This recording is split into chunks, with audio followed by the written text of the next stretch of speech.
सुरू होऊन आज जवळजवळ 10 वर्ष होऊन गेली। या 10 वर्षामध्ये आम्ही अनेक निवेदनं वेगवेगळ्या अथॉरिटीजना दिली। आमच्याकडे कॉम्प्युटर अथॉरिटी कोण तर इंडियन बँक असोसिएशन आणि गव्हर्नमेंट ऑफ इंडियाचं department of financial service DFS या लोकांना आम्ही निवेदन दिली। आणि गेल्या काही वर्षामध्ये आम्ही 400 वरती खासदार लोकांना व्यक्तिशः भेटून निवेदनं दिली आणि पेन्शनचा इश्यू काय आहे, आमच्यावर कुठला अन्याय होतोय हे समजावून सांगितलं। आणि हा प्रश्न तुम्ही पार्लमेंटमध्ये उठवा ही जर विनंती केली। नुसतंच पार्लमेंटरी नाही, MP नाही, तर इव्हन केंद्रीय मंत्र्यांना सुद्धा भेटून याच्याबद्दल माहिती दिली। आणि नंतर नितीन गडकरी साहेब यांना या प्रश्नाबद्दल सविस्तर माहिती देऊन त्यांनी या प्रश्नामध्ये लक्ष घालणं कबूल केलं। आणि त्यांनी तसं पत्र मॅडम सीतारामन यांना पण दिलं की बँक पेन्शनचे काही प्रश्न आहेत त्या प्रश्नावर लक्ष घालणं आवश्यक आहे। अर्थात त्यांचा तो जेवढं बोलणं शक्य तेवढं लिहिणं शक्य तेवढं लिहिलं, पण गडकरी साहेबांनी जरूर सांगितलं की बँक पेन्शनचे इश्यू आहेत आणि त्याच्यावर लक्ष घालणं आवश्यक आहे।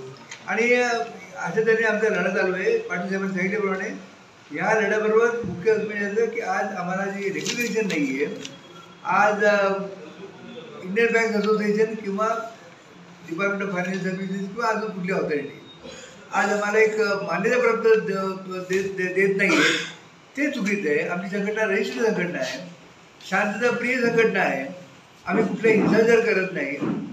आणि तरीसुद्धा एक म्हाताऱ्या माणसांवरती वयोवृद्ध लोकांवरती जो अन्याय होतोय त्या अन्यायाला आम्ही वाचा करतो, म्हणून संघटना काम करतो।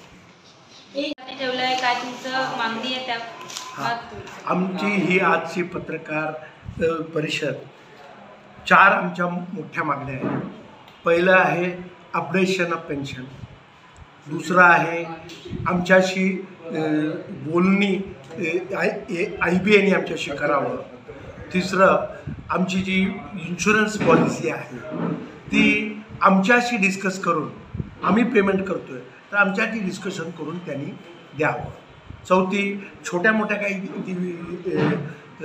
इश्यूज आहेत अपडेशन म्हणजे special allowance and other things त्या आम्ही रेसिड्युअल इश्यूजमध्ये घेऊ। पण ह्या 3 गोष्टी आहेत, ह्याच्यासाठी आम्ही आंदोलन करायचं सुरुवात केलेली आहे।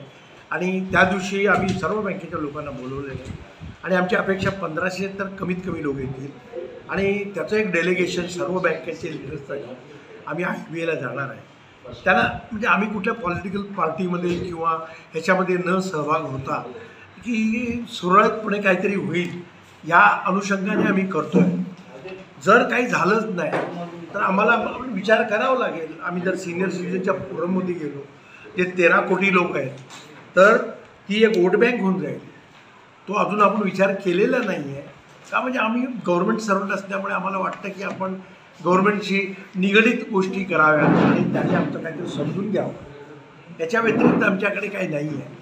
आणि ज्या वेळेला जर आम्ही उतरलो याच्या पॉलिटिकल याच्यामध्ये मग त्यावेळेला सरकारलाही त्रास होईल, आम्हालाही त्रास होईल, काही लोकांना आमच्या लोकांना काही अटक वगैरे करण्याची शक्यता येईल।